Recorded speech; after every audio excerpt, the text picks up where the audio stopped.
Sometimes the assailants get so brutal and creative in their crimes that they fail to see their victims as human beings. This is a three-part series in which superglue was used in all the crimes committed.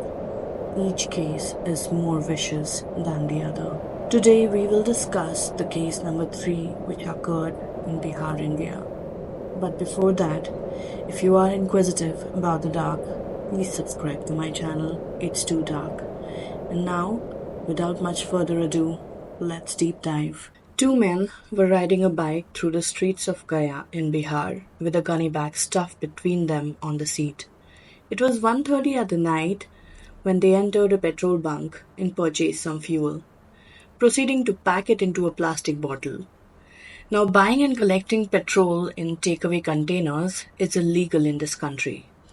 Of course, as you would already know, there is nothing that a little bit of cash does not solve.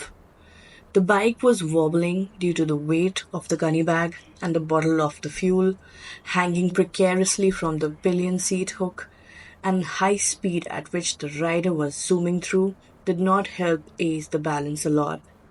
They approached a police checkpoint, and it was not difficult for the cops to have increased suspicions that these two were riding under the influence. Instances of smuggling illicit liquor were pretty common in this area, which was the first educated guess that the cops would have made. The policeman gestured the biker to stop for some routine checks, drunken driving, liquor smuggling, and regular jazz. But the bikers would face no such thing. They took a U-turn and zoomed, with the cops immediately hot on their trail. These cops weren't rookie amateurs. They had high-speed motorbikes as well, and after a dramatic chase, they finally managed to catch up to them. Realizing that they had been done for, the bikers abandoned their vehicle and fled the scene on foot. The gunny bag and the petrol bottle was flung out onto the road beside the toppled motorcycle. Slashing open the gunny bag, half expecting a couple of bottles of liquor, the cops were in for the shock of their lives. The head constable, who was inspecting the gunny bag, turned back and informed the team, "This is going to be a long night." Let's go back a little in time. Julie and Munna Gupta were residents of Salempur, a village in Bihar. Married and had a 3-year-old son. Their marriage boat was rocky, but Munna was very optimistic that they were going to get through this dark phase together. Days and weeks went by only for Munna to realize that the things aren't getting any better, and Julie was getting further away from him, both mentally and physically.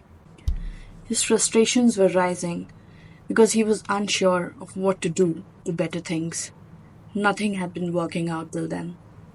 Then came the fateful day when Munna caught Julie red-handed in a compromising position with her boyfriend. In a fit of rage, they engaged in ferocious verbal altercations, and then fist fights after this. Munna had his son's future in mind and wanted Julie to forget about her affair and end things to rebuild her marriage.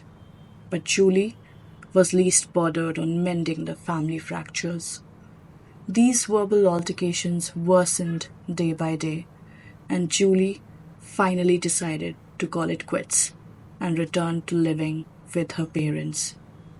One day, out of the blue, Julie called Munna to come and visit her at her parents' house, where she was currently staying. Optimistic that there might be reconciliation on the cards, Munna rushed to visit Julie and his son to the in-laws' place. Little did the poor guy realize what was in store for him. On reaching home, Munna noticed that there were 2 strangers waiting along with Julie and his in-laws. Munna almost recognized one of them. It looked like Julie's boyfriend, but he couldn't be too sure. Upon entering, the 2 strangers grabbed Munna and called Julie's parents.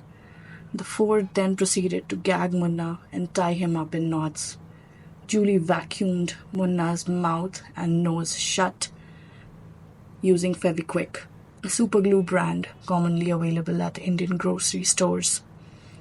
Thinking this would shut him up for good, Julie waited a little more for her husband's life to drain out, only to realize that killing him might not be this easy. Realizing that it was gonna take long for Munna to pass than what they had initially planned for, the four perpetrators started beating Munna and stabbing his body with kitchen knife. Thinking this was gruesome enough? No.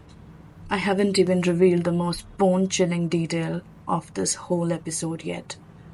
The attackers were torturing, stabbing, and beating a helpless man, glued through his mouth and nose, all in the presence of his 3-year-old son, who was standing right in front of him.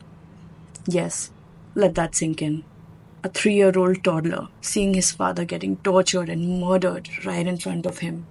What dreaded thoughts would he harbor for life? What sort of nightmares would this incident leave behind as scars in that poor child's mind? Julie was least bothered about her offspring. She was focused on draining the life out of her husband. Munna's body soon fell limp. He succumbed to his injuries and passed away shortly after. Fast forward to the present day, the head constable slashed open the gunny bag and were left aghast by what they witnessed inside. A headless torso and severed head of Munna crumpled into the bag, with dried blood crushed all around. The cops acted swiftly on this case. The 2 motorcycle-borne riders were identified as Julie's lover and his aide. Gaya's SSP, Aditya Kumar, confirmed that Julie and her parents were nabbed within 24 hours of this incident, while her lover and the man who assisted him were still at large at that time. I think it's important to praise the Gaya police in this case for their swift action. Their work was commendable in this case. With this, I will take your leave until next week for story number 2. Until then, stay sharp, stay safe.